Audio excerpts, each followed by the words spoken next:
पूरी दुनिया इस वक्त एनर्जी क्राइसिस के दौर से गुजर रही है और उसमें देश के प्रधानमंत्री की तरफ से कुछ अपील की जाती है ताकि इस क्राइसिस को बेहतर तरीके से मैनेज किया जा सके और उसमें एक जन भागीदारी भी नजर आए। लेकिन ऐसा क्यों लगता है कि विपक्ष प्रधानमंत्री की इस अपील को न तो गंभीरता से ले रहा है बल्कि इसका मखौल भी उड़ा रहा है। ऐसे में क्या इसे अपनी पॉलिटिक्स को ज्यादा तरजीह देते हुए नेशनल इंटरेस्ट को नीचे रखने की कोशिश के तौर पर न देखा जाए? मुझे लगता है प्रधानमंत्री की अपील खास करके देखा जाए तो उन तमाम देशवासियों के लिए है और ख़ास करके जो ऊर्जा का संकट आज जिस तरह से ईरान, इजराइल और यूएस के बीच में जो जिस तरह का युद्ध है और हम देख रहे हैं कि पूरी दुनिया, चाहे हम बात करें भारत के अलावा यूएसए की, अमेरिका की बात करें, सुपर पावर है, चाहे चाइना की बात करें, चाहे हम टर्की की बात करें, चाहे हम जापान जो कि 90% मिडिल ईस्ट से आयात करता है वो ऊर्जा के सारे चीज़ें, तेल के अलावा बहुत सारी चीज़ें।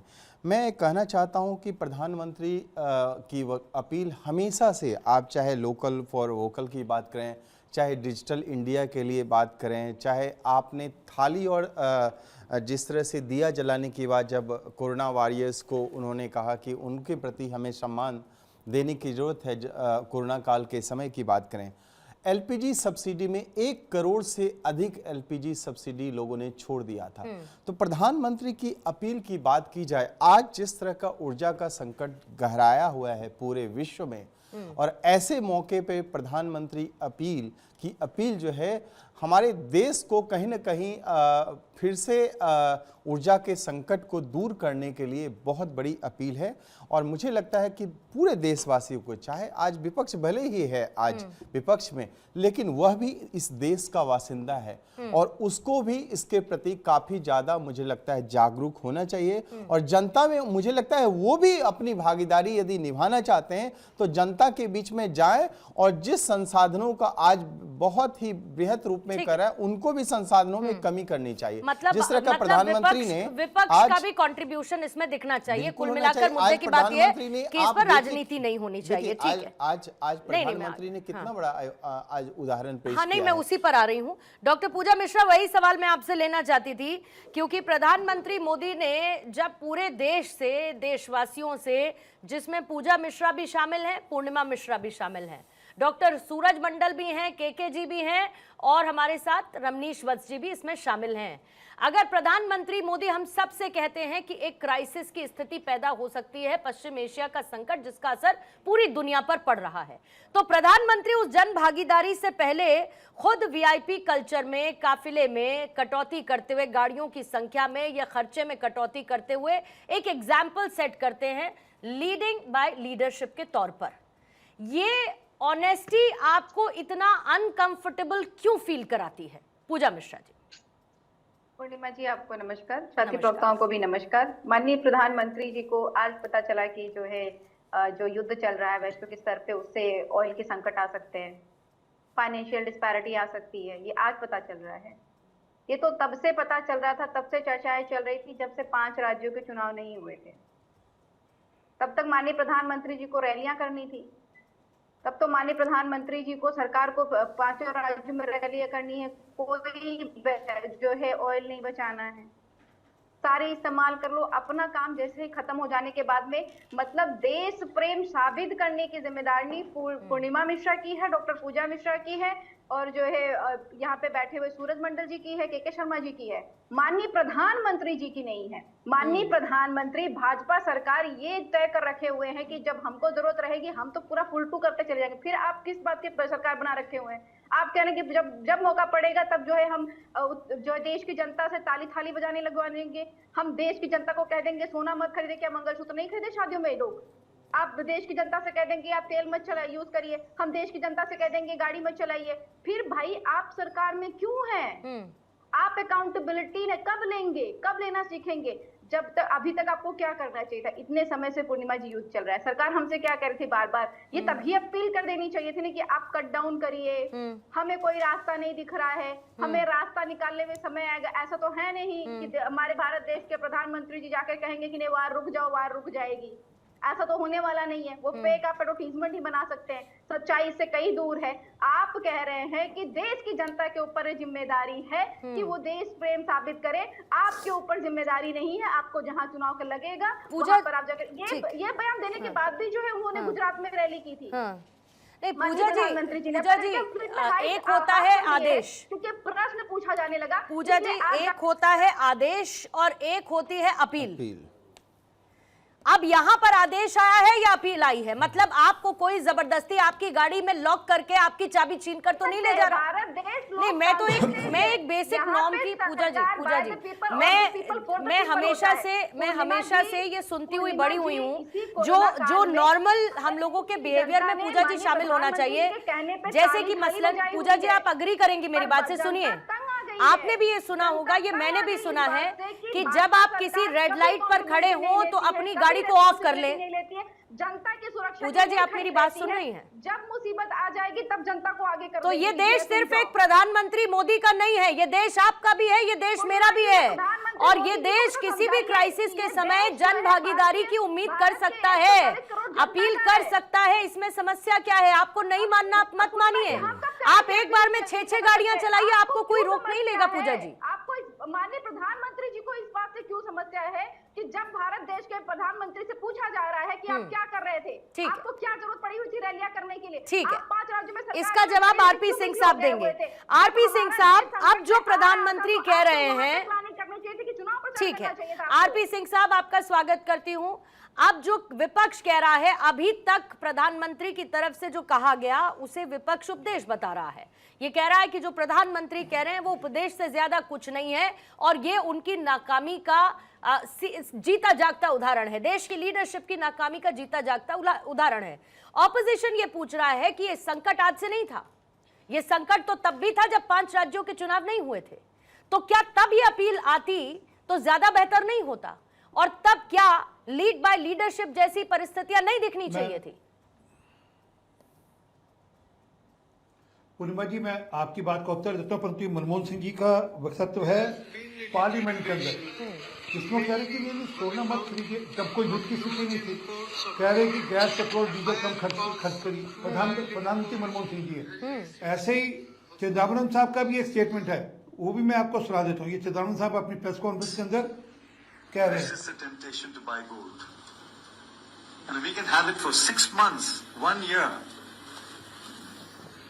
जो प्रधानमंत्री जी आज कह रहे हैं वो सब लोग पहले भी कर चुके और कह चुके, और जबकि उस समय कोई युद्ध नहीं चल रहा था, परंतु क्योंकि फॉरेक्स पर, हमारी जो विदेशी मुद्रा पर दिक्कत थी, इसलिए उन्होंने कहा और देश ने माना भी। आज भी सिर्फ चिताया गया है, ये नहीं कह दिया कि बंदी कर दो। हम तो रिक्वेस्ट कर रहे हैं, प्रधानमंत्री तो आपसे अपील कर रहे हैं।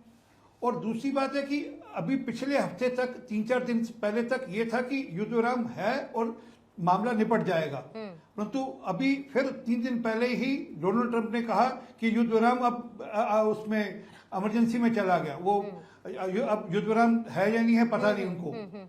तो अब उसके चलते हुए स्थिति बदली है, जैसे परिस्थिति बदली वैसे ही आप एक्शन लेंगे ना।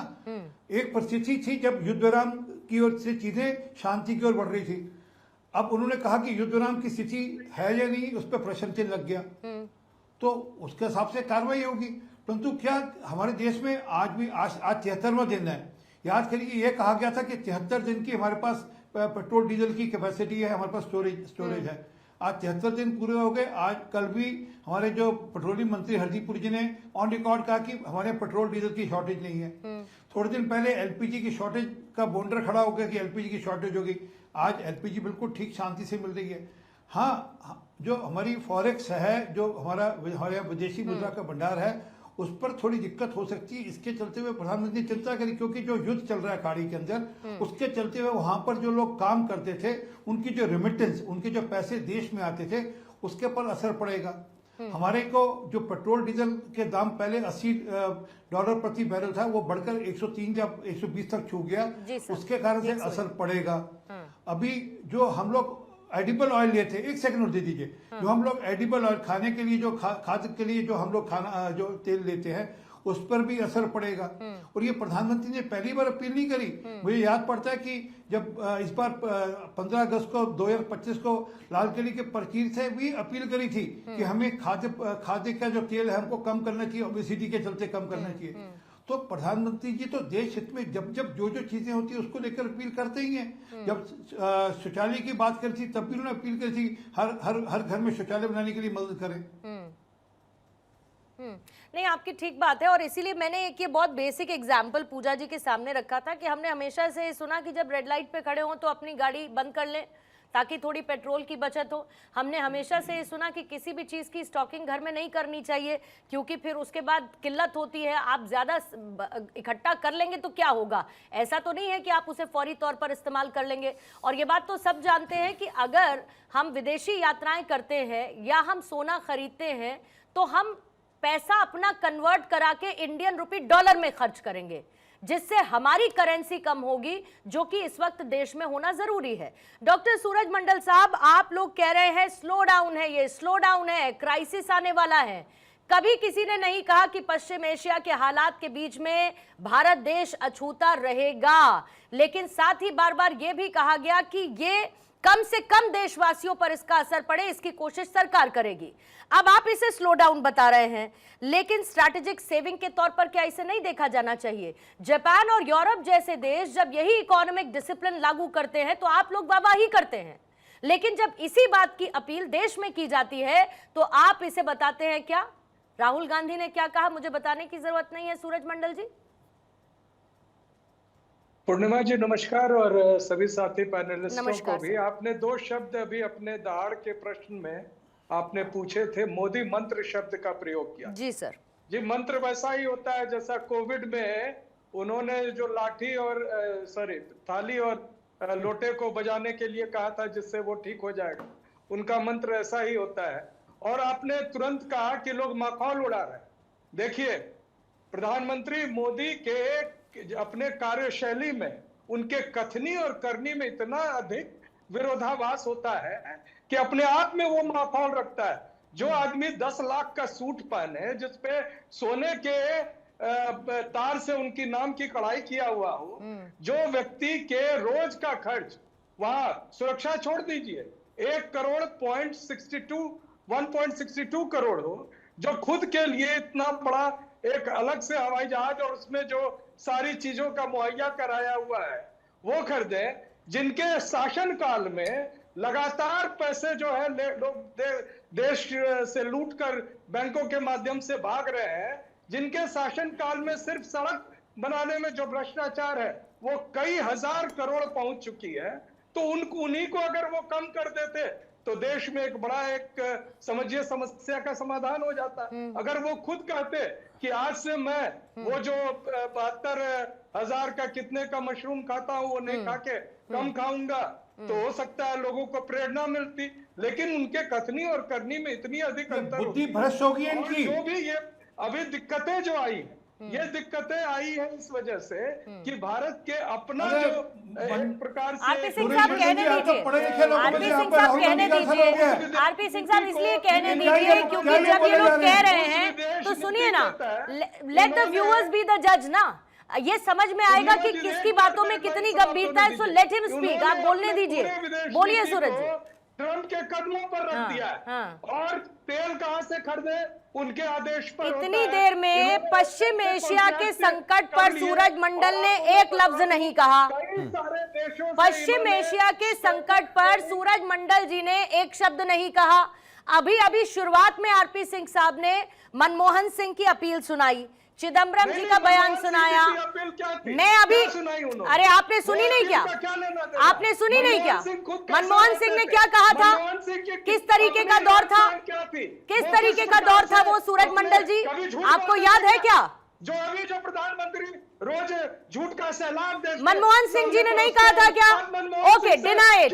सूरज मंडल जी डिनाई करिए कि मनमोहन सिंह ने कोई ऐसी अपील नहीं की थी। आप इस तरह से समझिए, डिनाई करिए सूरज मंडल जी कि मनमोहन सिंह जी की तरफ से, चिदम्बरम जी की तरफ से कोई ऐसी अपील नहीं की गई थी। डिनाई करिए।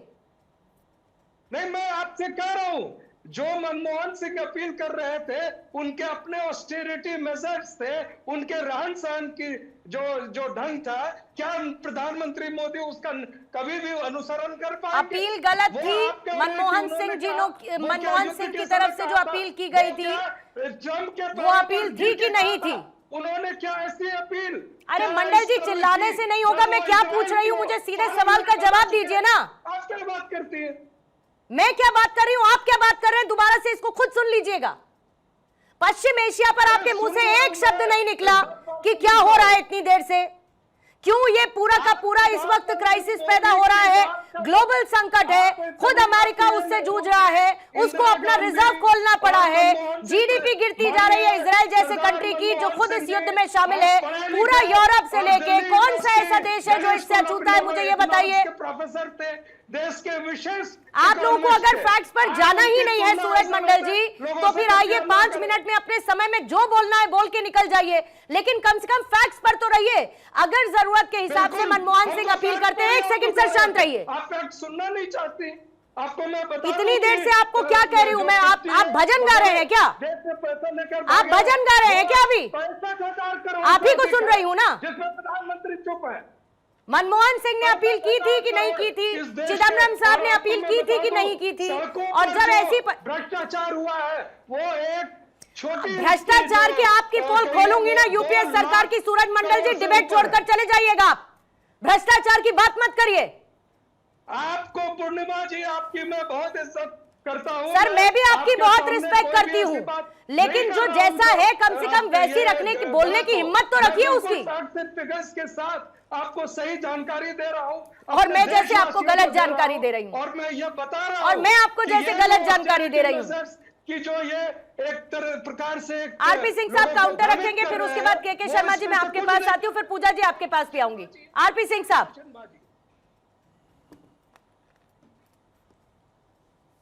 देखिए, मैंने कहा कि जैसे जब परिस्थिति होती है वैसे वैसे तब जब जब जो देश के लीड कर रहे होते हैं, प्रधानमंत्री जब लीड कर रहे होते हैं उसके हिसाब से अपील करते हैं। मैंने अभी बताया कि 2013 के अंदर प्रधानमंत्री मनमोहन सिंह जी ने, चिदम्बरम साहब ने, सबने अपील करी और देश ने उस अपील को माना भी। एक समय था नेहरू जी ने अपील करी थी, एक समय था लाल बहादुर शास्त्री जी ने अपील करी थी, एक समय था मिसेस गांधी ने भी अपील करी थी और देश ने माना। आज भी प्रधानमंत्री जी ने निवेदन किया, अपील ही की है ना। अगर आप नहीं लागू करना चाहते तो मत करिए। आप सूरज मंडल जी, सूरज मंडल जी, आपको सुना ना मैंने, आपको सुना, मैंने टोका नहीं ना आपको। अरे आप जानते हैं कि कौन लाल बहादुर शास्त्री थे? यूनिवर्सिटी में ठीक ठाक है, ये राहुल गांधी का गंदा असर क्यों हो गया आपके ऊपर? सूरज मंडल जी, सुनने की आदत क्यों पड़ गई? सूरज मंडल जी, पार्लियामेंट में करते हो ये। एक सेकंड सूरज मंडल जी, सूरज मंडल जी, सूरज मंडल जी, ठीक है। सूरज मंडल जी, गनीमत समझिए, प्रधानमंत्री जी ने ये नहीं कहा आपके नेताओं की तरह कि पैसे पेड़ पर नहीं उगते। तो सुन लीजिए क्या कह रहे हैं। छोड़ ही देना, वही तो बात है सर, वही तो बात है कि छोड़ देना चाहिए कि क्या किया था, छोड़ देना चाहिए। ऐसे समय में उस सरकार के सिक्योरिटी मेजर्स क्या थे, छोड़ देना चाहिए। भाई हम तो उनके सिक्योरिटी मेजर्स का भी सम्मान कर रहे हैं, इस सरकार के सिक्योरिटी मेजर्स का भी सम्मान कर रहे हैं, तो क्या दिक्कत है इसमें बताइए ना। और आप सिर्फ विरोध करने के लिए विरोध करते रहिए, क्योंकि इस देश का रहवासी तो आप है नहीं, आप तो फॉरेन से आए हैं। देशभक्त है और इस देश की लूट के सर इसको कहते हैं। अच्छा ओके, आपने देशभक्ति की बात कर दी। सूरज मंडल जी अब रुक जाइएगा प्लीज, अब सूरज मंडल जी प्लीज रुक जाइएगा। आरपी सिंह साहब का जवाब लूंगी, केके जी के पास जाऊंगी, पूजा जी मैं आपके पास आऊंगी, फिर रमनीश जी आपके पास भी। सूरज जी प्लीज अब रुकिएगा। इसको कहा जाता है आरपी सिंह साहब इकोनॉमिक नेशनलिज्म, जो दरअसल एक नॉर्मल परिस्थिति होनी चाहिए, जो दरअसल एक नॉर्मल परिस्थिति होनी चाहिए कि आपको यह समझना पड़ेगा कि बेजा इस्तेमाल क्या है, जरूरत से ज्यादा इस्तेमाल क्या है और जरूरत का इस्तेमाल कितना है, खास तौर पर जब ऐसा संकट हो। देखिए, उस समय जब मनमोहन सिंह जी ने कहा था, उस समय 1,30,000 करोड़ रुपए के ऑयल बॉन्ड इशू कर दिए थे कि पेट्रोल और डीजल के दाम बढ़े ना, और उनको पता था उनकी सरकार जा रही है, वो आने वाली सरकार भुगते। वो 3,50,000 करोड़ रुपया मोदी जी ने उतारे हैं, सबकी सरकार का जो कर्जा है। और नहीं, फिर गलत वापस से जानकारी स्थिति आपकी है, हमें पता है कि हम 214.82 लाख करोड़ आज देश कर्ज में है। आप गलत जानकारी दे रहे हैं, आप देश को भ्रमित कर रहे हैं, फिर से आप अपनी पार्टी की तरह झूठ फैला रहे हैं। बोलिए सिंह साहब।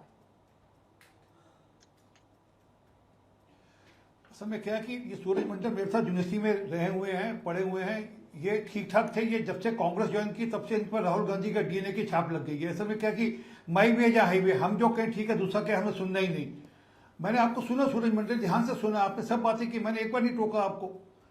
जो मैंने कहा कि 1,30,000 करोड़ रुपए के बॉन्ड लिए थे, नहीं लिए थे, इशू किए थे, नहीं किए थे ऑयल बॉन्ड, इसमें कोई शक नहीं है। और वो वापस से मोदी सरकार ने उतारे, मोदी जी ने उतारे 3,50,000 करोड़ रुपए उतारा, आपका कर्जा उतारा। तो हमने स्थिति संभाली है, हमने petrol bond oil bond issue नहीं किए, हमने पेट्रोल और डीजल के दाम बढ़ने नहीं दिए, और हमने लगातार फिर भी गैस के सिलेंडर की सुविधा बनाए रखी है। हमने क्राइसिस खड़ी नहीं होने दी। जरा याद करिए, जब आपकी सरकार थी तो 1241 रुपए का सिलेंडर बिकता था, आज दाम बढ़ाने के बाद भी 913 रुपए ही है अभी भी गैस के सिलेंडर के दाम। तो हम चिंता कर रहे हैं, हमें अपेक्षा है कि पूरे देश के जन हमारे साथ इसमें सहयोग करेंगे, भारत की जनता इसमें सहयोग करेगी, और वह जो खर्चा कम कर सकती होगी पेट्रोल डीजल पे वह कम करेगी। सोना नहीं खरीदेंगे 1 साल के लिए, कोई फर्क पड़ने नहीं। इसमें आप सोचिए, व्यापारी तक कह रहे हैं, सोने के व्यापारी तक कह रहे हैं कि हम भारत के प्रधानमंत्री जी का साथ देने को तैयार हैं, 1 साल के लिए हम साथ देंगे। हमारा अगर जो गोल्ड के व्यापारी हैं, गोल्ड मर्चेंट्स कह रहे हैं, उनकी एसोसिएशन ने सपोर्ट करना क्या आश्वासन किया है। ठीक है, के शर्मा जी, क्या ये बात गलत है कि कलेक्टिव रिस्पॉन्सिबिलिटी एक डिसिप्लिन को पैदा नहीं करती? हमने कई मायने में देखा, इससे पहले कई इंसिडेंसेस में देखा कि अगर एक कलेक्टिव रिस्पॉन्सिबिलिटी दिखी है तो उससे एक डिसिप्लिन भी आया है। और अगर ग्लोबल क्राइसिस का दौर है तो क्या समस्या है वो कलेक्टिव रिस्पॉन्सिबिलिटी लेने में? पूर्णिमा जी, कलेक्टिव रिस्पॉन्सिबिलिटी लेनी चाहिए। हम कहते हैं पूरी साल हम पूरे चुनाव में एक दूसरे पे वार प्रतिवार करते रहते हैं, एक दूसरे पे आरक्षण लगाते रहते हैं। ये ठीक है, आप आंतरिक लड़ाई लड़ते रहते हो, हमें कोई प्रॉब्लम नहीं है, लड़ो। हर पार्टी को अपना अपना हिसाब से अपने देश में जब आपकी लड़ाई युद्ध चुनावी होती है तो आप एक दूसरे पर गाली तक दे देते हो, वो चलेगा। लेकिन जब देश की बात आती है ना, थोड़ा सा हम यहाँ पे, ये वक्त नहीं है आपस में वार प्रतिवार करने का। ये वक्त जो है, माँ बलिदान मांग रही है, बलिदान देने का, और हमें बलिदान देना चाहिए। और जैसे प्रधानमंत्री कह रहे हैं, हमें उनका बात मानना चाहिए और कोशिश करना चाहिए कि देश में हम भी एक भागीदार है। देखिए, आप फिर चुनाव होगा, एक दूसरे को गलती उनका निकालना, बोलना, मुझे कोई दिक्कत नहीं है। ठीक है पूर्णिमा जी, ये बात तो आप भी समझती है। देखो, कपड़ा आज आप भी व्हाइट पहने, हम भी व्हाइट पहने हैं। कहीं ना कहीं हम किसी पार्टी से या हम किसी चीज से बिलोंग नहीं करते। हम किसी पर्टिकुलर किसी का सपोर्ट नहीं लेना चाहता हूँ, क्योंकि ये वक्त हमेशा राजनीति अच्छी नहीं लगती, हमेशा पलटवार अच्छा नहीं लगता। पर थोड़ी सी देखिए, आपने जैसे यहाँ प्रवक्ता नहीं बता पाए, कांग्रेस के प्रवक्ता, कि जब लाल बहादुर शास्त्री ने सबसे पहले भूखे अपने परिवार भूखे रहना चालू किया था। सबसे पहले जब लाल बहादुर शास्त्री के बाद जो इंदिरा गांधी ने दान सब घर से स्टार्ट किया था। मनमोहन सिंह ने पैकेज दिए, टैक्स कम किए, ब्याज दरें घटाई, मनरेगा योजना को मजबूत किया और आर्थिक सुधार लागू किए और लोगों से अपील किया कि ठीक है। मैं अभी कांग्रेस की तारीफ नहीं करता, प्लीज। नहीं, कोई दिक्कत नहीं है के शर्मा साहब। अगर जिसका जो पॉजिटिव योगदान है, उस पॉजिटिव योगदान को सराहने में क्या समस्या है? हाँ, और हमारे मोदी जी ने भी देश में 2 संकट आई, एक कोरोना का संकट आया और आपने देखा होगा उन्होंने दमकर गया। और जब डिमोनेटाइजेशन हुआ था, उन्होंने कहा लाइन में लगो, हम लाइन में लगे। उन्होंने कहा थाली बजाओ, थाली बजाए, और हम उस मुसीबत से बाहर आए।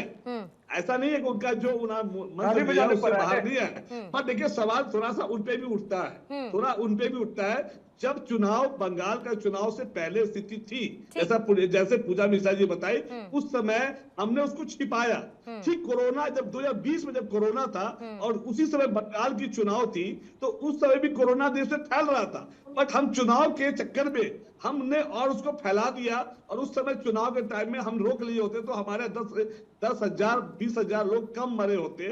चुनाव में हमने उसको अनदेखा किया, तो थोड़ा लेट किया। अब देखो असम का, सुनिए, असम का जो चीफ मिनिस्टर का जो उद्घाटन हुआ था, वहां 22 मुख्यमंत्री का जाना, मुझे लगता है वहां पे भी जिस दिन वो बोले अपील किए थे उसी समय से, क्योंकि जब बोलते आज रात 12 बजे से हम ये बंद करेंगे, तो 12 बजे से बंद हो जाता था, लेकिन उन्होंने इतना अपील करने के बावजूद भी उनके इस बात का एग्जैक्टली इसी पॉइंट का जवाब मैं आरपी सिंह साहब से लूंगी। पूजा जी मैं आपके पास भी आती हूँ, मुझे एक बार हेडलाइंस, सर हेडलाइंस दिखा के आ रही हूँ। केके जी हेडलाइंस दिखा के आ रही हूँ, कंटिन्यू रखिएगा। केके जी हेडलाइंस दिखा के मैं आ रही हूँ। लेकिन कोई भी मजबूत नेशन है वो क्राइसिस आने से पहले तैयारी करता है, बाद में पैनिक नहीं करता है, और पैनिक जैसी नौबत ना आए इसके लिए ये पहले की तैयारी करनी जरूरी है, जिसे समझने में बहुत ज्यादा समस्या होनी नहीं चाहिए। पूर्णिमा जी, मैं कुछ देशों में जो पेट्रोल के दाम बढ़े, थोड़ा उसका डेटा देता हूँ, उससे शायद हमारे जो पैनलिस्ट हैं, मेरे सहयोगी यहाँ पर बैठे उनको समझ लगे। मलेशिया के अंदर 56.3%, मैं पाकिस्तान का नहीं जिक्र कर रहा, यूएई के अंदर 52.4%, अमेरिका के अंदर लगभग 44.5%, अफ्रीका के अंदर 33.1%, कनाडा के अंदर 31.9%, चाइना के अंदर 21.60% और ब्रिटेन के अंदर 19.2%। मतलब कोई देश दुनिया का ऐसा नहीं जो छूता बचा इस क्राइसिस से। हमारे यहाँ तो पेट्रोल डीजल के दाम नहीं बढ़ाए गए, हम तो फिर भी कोशिश करें कि हम अपने लोगों को सुविधा देकर रखें। हमने एक्साइज पर कमी कर दी, हमने एक्साइज टैक्स हटा दिया ताकि लोगों को सुविधा, 10% एक्साइज हटा दी ताकि लोगों को सुविधा बनी रहे। जो असर है वो सरकार ने बेर कर दिया। केके साहब एक सेकंड, केके साहब एक सेकंड, मंडल साहब एक सेकंड, नहीं केके शर्मा जी बोल रहे हैं। केके शर्मा जी हो जाएगी आपकी बात पूरी, कहीं नहीं जा रहे आप और हम यही हैं, बात होगी पूरी, रुकिएगा। बोलिए सिंह साहब। जी, जो मैं कह रहा था कि किस प्रकार से हमने अपने यहाँ इन्फ्लेशन को मैनेज करके रखा है। आज भी इन्फ्लेशन मैनेज है, कंट्रोल्ड है, लगभग 2% से कम इन्फ्लेशन है, होलसेल इंडेक्स भी हमारा ठीक है। तो हमने ओवरऑल इकोनॉमी को ठीक डायरेक्शन में, ठीक दिशा में रखा। सिर्फ एक आने वाले समय को देखते हुए कि हो सकता है आने वाले समय में दिक्कत बढ़े, ये युद्ध विराम जो आईसीयू में चला गया है वो वहां से आगे दिक्कत में ना हो जाए, वहां से आगे युद्ध की तरफ ना बढ़ जाए, उसको मद्देनजर रखते हुए हमने अपील की, प्रधानमंत्री मोदी जी ने अपील की। अब उसको लेकर राजनीति करना अच्छी बात नहीं है। मैंने कहा ना कि 2013 में कोई क्राइसिस नहीं था, तब भी अपील की, लोगों ने मान्य की। आज क्राइसिस है इसलिए अपील की और उसको अपने ऊपर लागू। अभी उन्होंने कहा कि हाँ, एक विषय उन्होंने छेड़ा कि स्वेरिंग इन पे क्यों गए। अरे भाई, जब से तय करिए, चीजें पहले से तय थी, वो कोई ये नहीं कि रातों रात तय होती हैं, वो कुछ चीजें पहले से तय होती हैं। अगर आज विदेश की यात्रा प्रधानमंत्री जी की तय है तो पहले से तय है, वो हम नहीं काट सकते। अगर कोई विदेश से कोई अगर कोई अतिथि आना चाहेगा, राष्ट्राध्यक्ष आना चाहेगा, हम उसको नहीं मना कर सकते। तो उस प्रकार से ये जो इश्यूज हैं, इनको लेकर आप प्रश्न खड़ा करें, अच्छी बात नहीं, उल्टा ये कहें कि मेरा एक सवाल है आरपी सिंह साहब, जैसे यूपी, मध्य प्रदेश, आरपी सिंह साहब, मेरा लेकिन एक सवाल है, क्योंकि आपने शुरू में मनमोहन सिंह जी का बयान सुनाया था, फिर आपने चिदम्बरम जी का जिक्र किया। 2008 का जब मौका था सर, वो फाइनेंशियल क्राइसिस था, अमेरिका में जो भी हालात पनपे और उसके बाद एक फाइनेंशियल क्राइसिस की स्थिति आई, तो उस दौरान अलग चैलेंज था, तो उसका आउटकम भी अलग था, उसका तरीका भी केटर करने का अलग था। लेकिन आज हमारे पास तो ऑयल रूट और एनर्जी सिक्योरिटी का क्राइसिस है ना सर, तो क्या स्ट्रैटेजी विपरीत नहीं होनी चाहिए थी, या पहले से नहीं होनी चाहिए थी थोड़ा और? नहीं, मैंने कहा ना कि अभी तक तो ये स्थिति थी कि युद्ध विराम से चीजें अच्छे की ओर बढ़ेंगी, ठीक है। परंतु अभी 3 दिन पहले डोनाल्ड ट्रंप जी ने कहा कि युद्ध विराम आईसीयू में है, तो अब लगने लगा कि जो स्थिति अच्छी हो सकती थी अब नहीं संभलेगी स्थिति। तो उसके चलते हुए हमने अपने ऑयल रिसोर्सेज बढ़ाए हैं, हमने अपनी ऑयल की कैपेसिटीज बढ़ाई है, प्रोडक्शन की कैपेसिटीज बढ़ाई हैं, हमने लगभग 25% अपनी कैपेसिटी प्रोडक्शन की बढ़ाई है। अब कई लोग प्रश्न उठाते हैं कि आपने पहले क्यों नहीं बढ़ाई। अरे पहले हमको सस्ता तेल बाहर से मिलता था इसलिए बाहर से लेते थे, आज हमको बढ़ाने की जरूरत है, बढ़ाएंगे भी।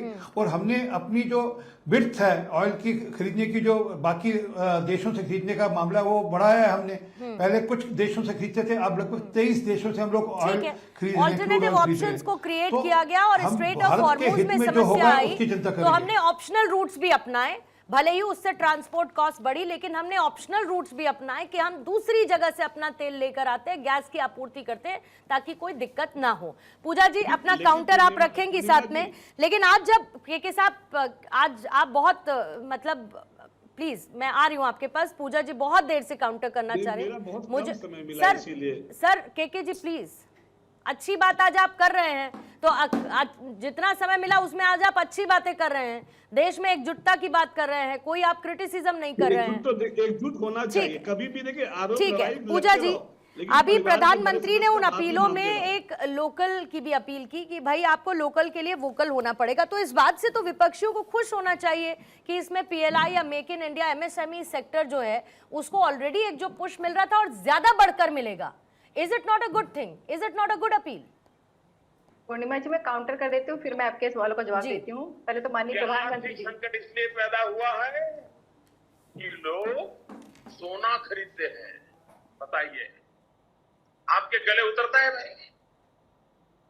ये माननीय प्रधानमंत्री जी का बयान है। जब जो है मनमोहन सिंह जी ने अपील की हुई थी, उसके बाद जो है तब मुख्यमंत्री हुआ करते थे, उन्होंने कहा कि सोना खरीदने से जो, हालांकि माननीय पूर्व प्रधानमंत्री मनमोहन सिंह जी का बढ़िया इतिहास रहा है, बढ़िया 1991 में जब पूरा का विश्व जो है ग्रेट डिप्रेशन से झेल रहा था, तब भी उन्होंने फाइनेंस को, इकोनॉमी को भारत देश की संभाला हुआ था।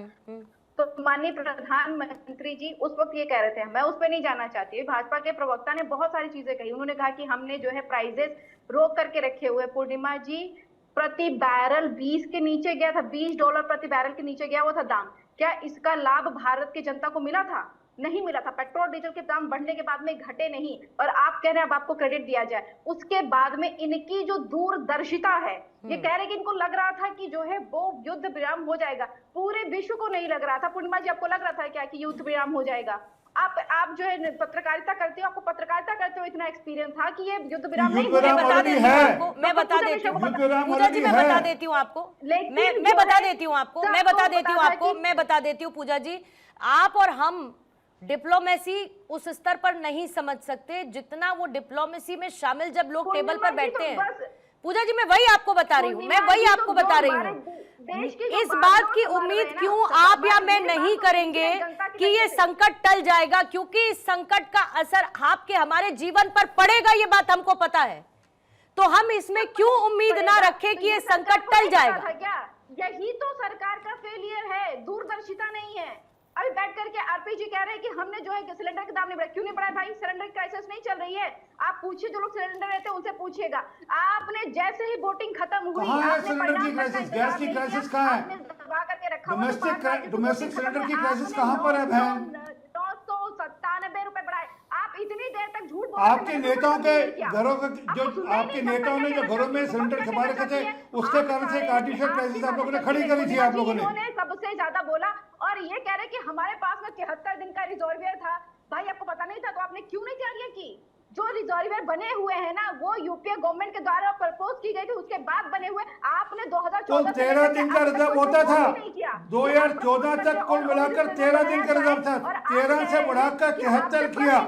ये फेलियर है सरकार का, जब आपके पास में दूरदर्शिता ही नहीं है। ठीक है, आप तैयारी, अभी पूर्णिमा जी ने कहा था कि हम तैयारी करेंगे, हम पैनिक नहीं करेंगे अचानक से, तो फिर करनी चाहिए थी ना सरकार को तैयारी।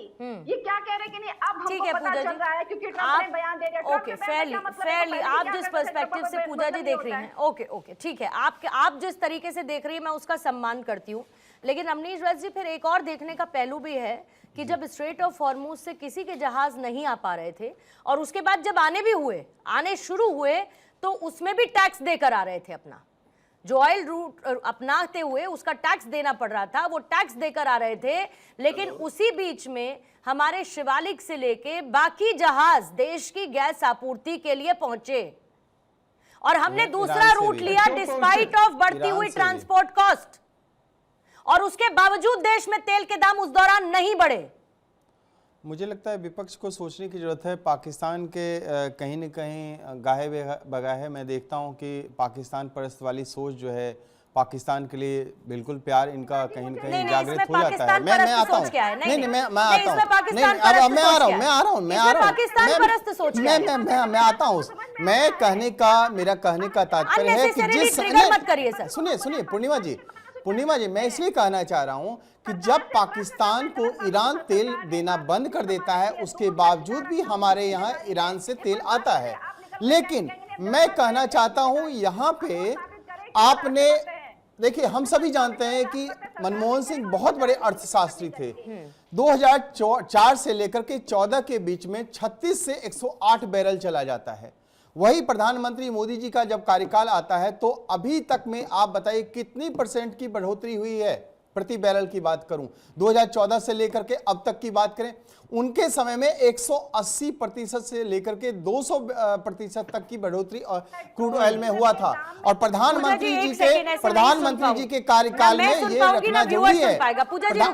पूर्णिमा जी, बात आती है अर्थशास्त्र की, बात आती है इकोनॉमी ग्रोथ की, बात आती है अर्थव्यवस्था आर्थिक सोच की। तो मुझे लगता है प्रधानमंत्री जी का यहाँ पे बिल्कुल वाहवाही लूटना चाहते हैं तो लूटना भी चाहिए उनको, और मिलना भी चाहिए वाहवाही, प्रशंसा के बिल्कुल पात्र हैं। आज प्रधानमंत्री किसी भी तरह की अपील करते हैं, आप में से हम सबको 2020 में हम लोगों ने सबने कोरोना काल में दंश झेला है। हमने किस तरह से आर्थिक हमारी मुझे लगता है कि आर्थिक रूप से कितनी ज्यादा विपन्नता हम लोगों ने झेली है। इसके बावजूद भी ये सारे के सारे विपक्ष कहते थे ये जो वैक्सीन बनाई गई है वो बीजेपी की वैक्सीन है। आप में से सारे के सारे लोग, जब अरविंद केजरीवाल जी की सरकार थी तो ये कहते थे शराब के ठेके उन्होंने खोल रखे थे। फिर बात आते हैं कांग्रेस पार्टी देशभक्ति के कितने भी नारे लगाते रहे, लेकिन इस बात को हमें कहना उचित होगा कि जैसे 1947 में इनकी सरकार बनती है, 1948 में सबसे पहला घोटाला होता है जीप घोटाला, और जो घोटाले वाले में सबसे बड़े नायक जो होते वीके कृष्ण मेनन, दिया जाता है। और इसके बाद भी कहने की जरूरत है कि आज देशभक्ति की बात होगी, देशभक्ति में जोड़ना चाहता हूँ। ओके रमनीश जी, हो गया। केके जी आ जाइए, फिर इसके बाद सूरज जी आपके पास आ रही हूँ। पहले केके शर्मा जी को, सूरज जी एक सेकंड,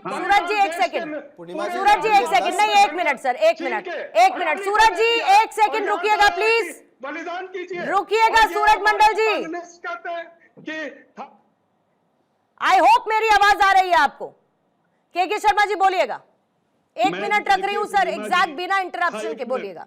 ठीक है, शादी जब हमारे घर में कभी शादी हो जाता है और इसी में किसी की मौत हो जाती है तो या तो शादी हम करते नहीं है या करते हैं मजबूरन होता है तो हम सिंपल तरीके से करते हैं। लेकिन इतनी जब बड़ी देश में त्रासदी आई तो उसके बावजूद भी आसाम और जामनगर और जितना भी हम सोमनाथ के पास रोड शो करना इतनी गाड़ियों के साथ, ये प्रधानमंत्री की गलती है, जो जिसके वजह से दुनिया जब उनको रोका, ऑब्जेक्शन किया, तब उन्होंने सुधार किया। दूसरा, हमारे देश में हमारे इतनी ज्यादा बेरोजगारी महंगाई पहले से है कि लोग के जेब में पैसा नहीं, हम चाह के भी विदेश नहीं जा सकते, हम चाह के भी सोना नहीं कह सकते कि सोना इतना महंगा हो गया। कान की एक बाली, नाक की बाली भी जो है ना वो कॉस्टली हो गया है। तो प्रधानमंत्री का बात ना मानते हुए भी हम चाहे कि ना माने, फिर भी जेब में जब न रहेगा तो महंगाई डैम खा चुकी है, इसीलिए कोई आदमी उनका बात मानेगा ही मानेगा। ठीक है, सूरज मंडल जी आ जाइए। जी 80 करोड़ जो जनता है देश की, उनको ये लगभग दिख रहा है जब वो 5 किलो अनाज पर अपनी जिंदगी को जी रहे हैं, तब उनको पता चल रहा है जो बात इन्होंने कहा वो कहाँ विदेश जाएंगे। और अभी आपने ईरान की बात की, ईरान के राजदूत ने कहा कि जो भी तेल के जहाज आने दिए गए वो सिर्फ इस वजह से क्योंकि भारत की जनता के प्रति ईरान की एक बहुत बड़ी एक प्रकार से उनका एहसान है, न कि भारत की सरकार। और उन्होंने खास तौर से नाम लिया यहाँ के विदेश नीति का, पर खच्चा उड़ाते हुए कहा कि हम भारत सरकार के कारण एक भी जहाज को छोड़ नहीं रहे, और ये बात लोगों को पता लगनी चाहिए कि ये जो हुई है सारी चीजें, ठीक है। वो सिर्फ आरपी इस सिंह वजह साहब, से कि 30 भारत की सेकंड्स जनता आपके लिए सर। हमेशा से त्याग किया। 30 सेकंड्स और फिर ये मैं डिबेट को सरकार जो खत्म है, करूंगी। अपने सारे चीजें ठीक है सर। चुन के अडानी के ओके, हाथ में आरपी सिंह साहब, आरपी सिंह साहब। मुझे ये नहीं पता था कि सूरज मंडल जी अब झूठे मंडल जी हो गए हैं। मतलब ये बड़े अच्छे सज्जन लोगों में से थे जब तक हमारे साथ यूनिवर्सिटी में थे। परंतु जो मूल बात पर आते हैं, मैं देख रहा था क्रूड ऑयल पे लगभग 17.5% हमारे को अपनी मुद्रा खर्चनी पड़ती है, फॉरेन एक्सचेंज खर्चनी पड़ती है। गोल्ड पर, सोने पे 9% और खाद्य पदार्थ पर 2.5% और फर्टिलाइजर पर 1.9%। हमारे लिए प्रायोरिटी फर्टिलाइजर होगा, हमारे लिए प्रायोरिटी जो एडिबल ऑयल होगा, सोना प्रायोरिटी नहीं हो सकता। और आप कह रहे हैं कि लोगों को गुरबत है, 25 करोड़ लोगों को गरीबी रेखा से ऊपर लेकर आए प्रधानमंत्री मोदी। गरीबी ठीक है रेखा सर। का मापदंड ही बदल दिया। ठीक है Definition ही सिंह बदल साहब, मेरा दिया। टाइम खत्म है। ठीक है, आपकी बात पूरी हो गई हो? ठीक है सिंह साहब, जी। ठीक है, आपकी बात खत्म हो गई सर। सूरज मंडल जी, हाँ, बोलिए। थोड़ा हाँ जी।